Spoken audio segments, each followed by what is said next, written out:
Elles sont les racines et les fruits, les mémoires et les promesses. Elles se lèvent tôt, avant l'aube. Elles marchent, elles portent, elles vendent, elles soignent, elles enseignent. Elle est la mère, la sœur, l'épouse, l'âme du foyer et du pays.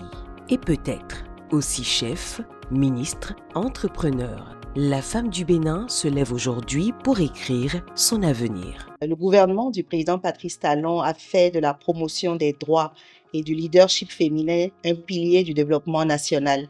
Les réformes engagées depuis 2016 changent concrètement la vie des Béninoises, qu'il s'agisse de protection juridique, d'autonomisation économique, de participation politique. Et sur le plan des réformes juridiques, par exemple, il y a eu l'adoption et la mise en application en 2021 de lois renforçant la lutte contre les violences basées sur le genre et le harcèlement. En 2021, pour coordonner ces avancées, l'Institut national de la femme a vu le jour.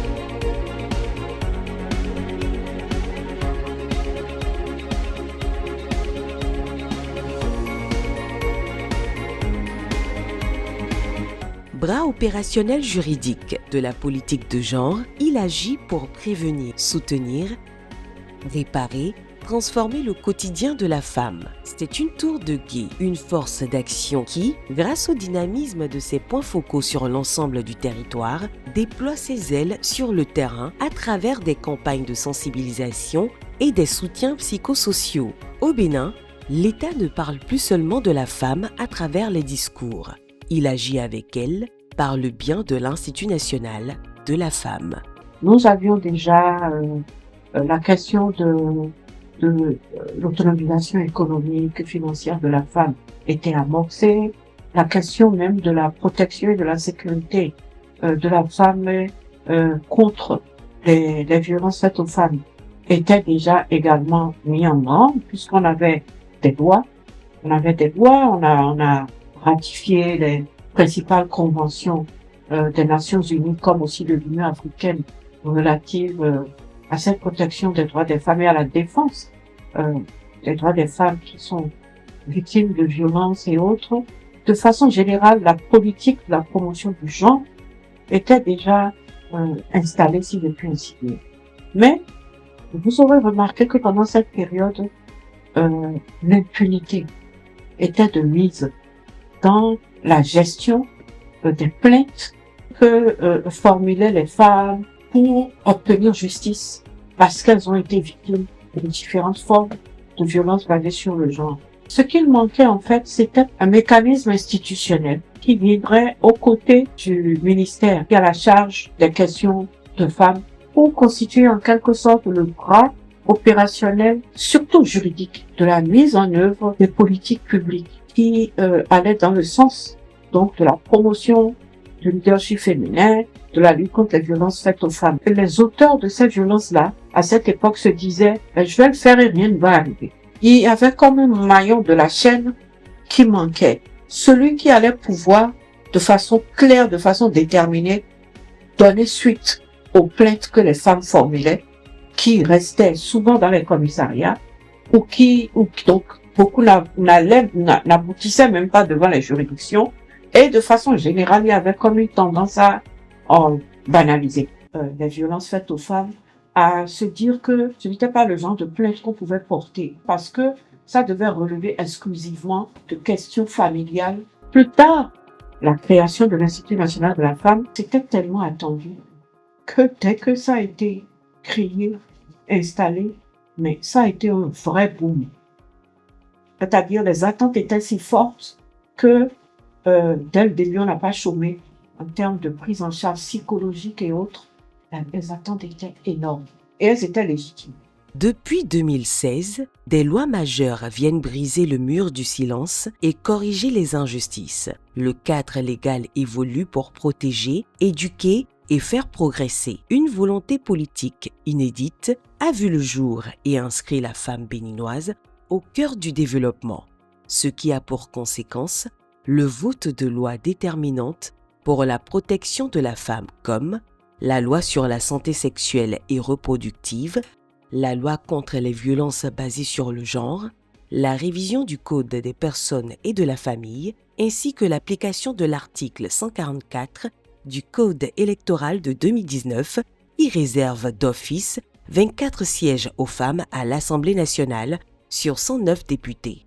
Pour la première fois, les mots protection, égalité, autonomie financière résonnent avec écho dans les textes de la République. La loi de 2021 portant prévention et répression des infractions commises à raison du sexe des personnes et portant également protection de la femme au Bénin.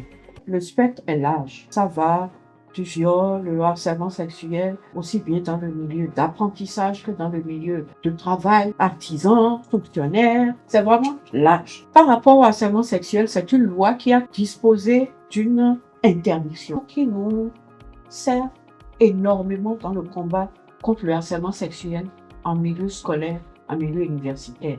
C'est l'interdiction qui est faite selon la loi à un enseignant d'avoir des relations amoureuses avec son apprenant. Le consentement de la victime d'un mineur de 16 ans, il est considéré comme nul devant la loi.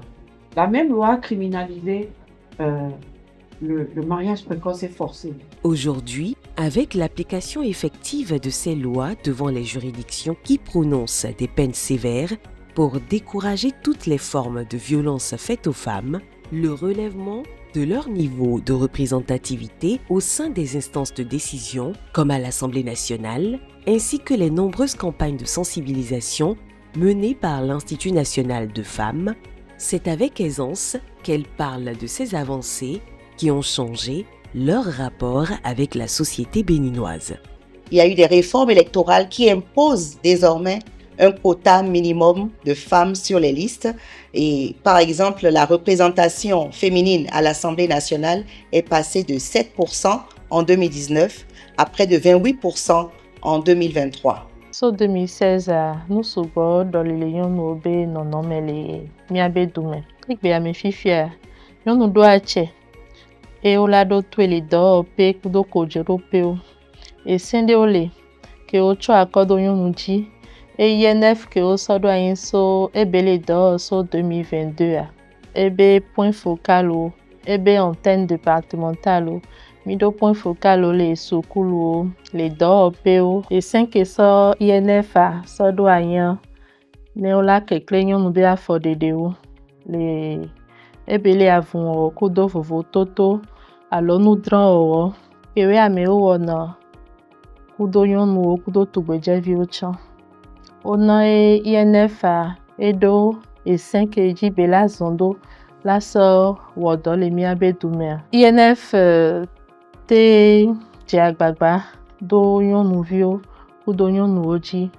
les tribunaux benuko nende jodo yonde ji le benebe dume fifia INF nane lawyer ke la plele kojobe nuko kakae olaba sokojwa dokita gan ke o ponan tame be yan o INF do le département ou mais le jumama gan ou mais mbanko sa besen benen ten ton ko mwa uso za batu ngo nora yiru ka okura no bukatia za batu ngo nora yiru ka yenda tia ba igberu baka sui etakotan ka ton ko muhina mo besen benen temi igbe te basoka Institut national de la femme mata san eta sunamo me ton ko ka uswa da sweda binso yen swani so eta san buku kanoni meni ye baran ton ko ka wendia bibuku ame baka eta bumo saria te kamaka dammo maya ka ton ko buhina mo e ya san buku ka beba be dan dorimo pipi bu swabu morada bu sekun ton ko bango baka eta bumo baye kporo mo bango daga amuarimo aholu kasona acheyon sile na yele suni montena niko yeton fi eton le mokere ni lo mede so doho bogbe adogo mokoton. Yon si te renkeka bo divifo, gangoma no te kwen, bona niko eton, fieton. Yon si de da ihoho niendo, yon si de asu kudu e kabi be asu, edona no te, chobo mo asu devo. Amon niendo edo hiado, emi manto ho, chobo me mokoton ba matinto, kabi chobo me mokoton be, e hena so da asu eton devo, kwede pepe no de jule. En matière de lutte contre les violences faites aux femmes sous toutes ses formes, l'Institut national de la femme, de par ses attributions, notamment sa capacité à ester en justice, est un cas d'école qui inspire en Afrique. Mais comment fonctionne cette institution qui est venue rassurer la femme béninoise de ce qu'elle n'est plus seule et quels en sont les modes de saisine? Comment est-ce que monsieur et madame X peuvent saisir l'Institut national de la femme? Nous avons plusieurs voies de saisine. La première voie de saisine, c'est de dire que les populations peuvent se déplacer directement et venir au siège de l'Institut national de la femme. Ça, c'est la première méthode. Une autre manière de nous saisir est de composer le 114, qui est un numéro gratuit offert par le gouvernement béninois. Peu importe le réseau de téléphonie, les populations ont la possibilité de nous contacter sans payer un franc. La troisième méthode ou manière de nous joindre, c'est de passer par le numéro WhatsApp, qui est en même temps un numéro d'appel, le 01 51 07 88 88. Avec ce numéro, nous recevons donc des appels, des SMS, mais surtout des WhatsApp, des audios, des textes écrits par WhatsApp. Et une dernière méthode pour nous joindre, c'est de nous écrire tout simplement inf.contact@presidence.bj. Alors, une fois que nous recevons la plainte, peu importe les différentes voies de saisine, le premier pôle, qui est d'ailleurs le pôle d'entrée à l'Institut national de la femme, c'est le pôle assistance aux victimes. À l'intérieur de ce pôle, nous avons des psychologues, des assistantes sociales. Leur rôle, c'est d'accueillir et d'écouter les victimes. Il faut comprendre le besoin premier de la victime et savoir si la nature de la plainte est plutôt d'ordre civil ou d'ordre pénal. La particularité de l'Institut national de la femme parmi les autres acteurs de la chaîne de prise en charge est que nous avons un mandat juridique. Ce mandat nous permet d'ester en justice, de nous constituer partie civile aux côtés des victimes et de leurs familles. Et donc, en fonction de la nature de la plainte, une fois que l'écoute approfondie a été faite et une fois que la victime a été prise en charge psychologiquement au travers des thérapies de groupe, des soutiens, une fois que cette étape est franchie, le dossier passe maintenant au deuxième pôle qui est le pôle des affaires juridiques. À l'intérieur de ce pôle seront menées toutes les diligences d'ordre juridique, donc rédaction de la plainte, constitution d'avocats pour la victime, et dans des cas même où la victime est vulnérable, financièrement, économiquement vulnérable, nous avons un protocole ici qui nous permet d'assurer son déplacement, son hébergement et de quoi s'alimenter 24 heures avant l'audience et 24 heures après l'audience pour permettre d'éviter au maximum les cas d'absentéisme lors des audiences. Alors, lorsque la victime ne peut pas se déplacer pour venir à Cotonou, nous avons des psychologues qui sont positionnés dans tous les départements. Nous avons également des points focaux INF à l'intérieur des guichets uniques de protection sociale. Les GUPS sont dans toutes les communes du Bénin. Et à l'intérieur de ces GUPS, nous avons des points focaux pour pouvoir recevoir efficacement les victimes. Chaque département du Bénin a une personne qui est l'antenne départementale et qui peut aussi recevoir les victimes ou ordonner les activités des points focaux dans chacun des départements. Lorsque la personne ne peut pas se déplacer et que nous recevons la plainte, nous affectons ces plaintes-là au psychologue en fonction du département de provenance de la victime. Et la prise en charge suit son cours normalement. Une victime X qui va dans un commissariat, il y a un point focal VBG. Si elle va dans un GUPS, il y a un point focal INF. Alors, une fois que le dossier est traité, et si elle doit par exemple aller dans un centre de santé, nous sommes en partenariat aussi avec les centres de santé, les hôpitaux de zone, que ce soit des hôpitaux privés ou publics ou même professionnels. Nous avons une convention de partenariat aussi avec les hôpitaux, ce qui fait qu'à chaque étape de la chaîne, l'INF est présent. La réforme qui a abouti à la création de l'Institut national de la femme par le décret du 21 juillet 2021 n'a pas fait que changer les pratiques pour ce qui relève de la protection des femmes. En brisant le mur du silence, elle a produit un impact significatif que des données chiffrées permettent d'apprécier. Si on prend les catégories ou les types de violences dans l'ordre de leur importance, il y a la violence sexuelle qui vient en tête. Après, il y a la violence physique et il y a de la violence associée aux questions de garde d'enfants, de paiement de pensions alimentaires qui sont également très importantes. En 2024, on a littéralement doublé. On est passé à 2109 dossiers. Et entre janvier et septembre de cette année, nous sommes déjà à 3528. En 2024 et 2025 seulement, il y a 67% d'accroissement. Si on prend toutes les plaintes de 2021, de la création de l'INF à cette date, nous sommes à 7052 plaintes, 871 décisions de justice et 1495 dossiers qui sont devant les juridictions et qui connaîtront des décisions de justice. Alors un cas que nous avons reçu il n'y a pas très longtemps, qui m'a profondément marqué parce que c'est une violence qui survenait au sein même de la cellule familiale. C'est un père qui entretenait des relations sexuelles avec sa propre fille et dont l'acte a été découvert par son épouse. Alors elle s'en est plainte en famille et la belle famille lui a tout simplement demandé de se taire et de continuer sa vie comme si de rien n'était. Et si elle n'était pas d'accord, qu'elle pouvait juste partir. Elle est partie et la relation avec la fille a continué jusqu'à ce que celle-ci accouche d'un enfant qui est une petite fille. Jusque-là, la fille elle-même qui est victime d'inceste n'a pas eu de déclic. Elle a seulement eu un déclic lorsque, 6 ans après, parce que la relation a quand même duré dans le temps, jusqu'à 6 ans, lorsque 6 ans après, elle s'est rendue compte que son père, qui est le grand-père de la petite et en même temps le père de la petite, commençait maintenant à son tour à tourner autour de cette dernière. C'est là que un tout petit déclic est venu. Elle s'est confiée à l'une de nos PF dans la localité où elle habitait. Mais elle ne voulait pas que son père fasse objet de poursuites judiciaires. Elle voulait simplement que son homme lui revienne. C'est comme ça dans sa tête, elle le traduisait. Elle voulait juste que son papa lui revienne en tant qu'époux. Le point focal de la personnalité juridique de l'Institut national de la femme nous a saisi directement le siège de l'Institut et automatiquement nous avons mis en branle le processus. Nous lui avons constitué un avocat, nous avons rédigé une plainte et tout de suite, le père, qui est en même temps le grand-père, a été mis sous mandat de dépôt et conduit directement à la criette.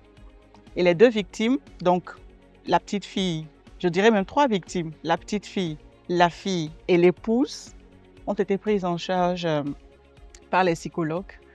Et les premiers moments des séances de groupe, des séances de thérapie, en fait, la fille ne comprenait pas que son père puisse être derrière les barreaux. Mais au fur et à mesure des séances, au fur et à mesure des thérapies avec nos psychologues cliniciennes, elle a fini par comprendre qu'elle était en réalité une victime, que cet acte-là n'était pas dans l'ordre normal des choses et que le fait que sa fille aussi ait été violée par son père, qui est en même temps son grand-père, n'était pas vraiment dans l'ordre naturel des choses. Et progressivement, elle a changé le paradigme. Il y a eu ce shift-là au niveau de son paradigme. Et l'affaire actuellement poursuit son cours au niveau de la justice. Concrètement, aujourd'hui, la femme béninoise est mieux protégée par la loi et davantage présente là où se prennent les décisions. Au-delà du renforcement des lois sur la protection de la femme contre toutes les formes de violence, les autres textes de loi qui ont contribué à améliorer les conditions de la femme béninoise, le gouvernement du Bénin ne s'est pas arrêté en si bon chemin. Depuis 2016, parallèlement aux législatifs, l'exécutif s'est attelé à donner aux femmes les moyens d'être autonomes financièrement. Ceci grâce à l'octroi de microcrédits qui sont passés de 100 000 francs CFA à 200 000 francs CFA ainsi que bien d'autres programmes d'assistance sociale.